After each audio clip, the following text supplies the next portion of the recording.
Amerikani va aynan Manhattanni kechasi suvdan tomosha qilish menga nech pulga tushdi. Agar bilmoqchi bo'lsangiz, albatta bu videoni oxirigacha ko'ring. Agar siz Amerikaga yangi kelgan bo'lsangiz yoki Nyu-Yorkni hali bunday ko'rmagan bo'lsangiz, bu tur aynan siz uchun.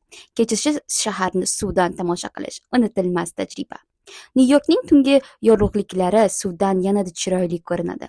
Ushbu tur davomida siz shaharni eng yaxshi rakursidan ko'rasiz. Siz Hudson Yards, Chelsea Piers va ulug'vor One World Trade Center yonidan o'tasiz. Lekin eng hayajonlisi ozodlik ramzi. Ushbu turda siz ozodlik haykaliga juda yaqin borasiz. Bunday manzarani har kuni ko'rish nasib qilmaydi. Ayniqsa kechasi bu joy mutlaqo boshqacha ko'rinishga ega. Agar siz Amerikada yangi bo'lsangiz va haqiqiy Nyu-Yorkni his qilishni istasangiz, bu tur siz uchun mukammal tajriba. Va eng muhimi, bunday unutilmas kecha atigi $50 dan boshlanadi.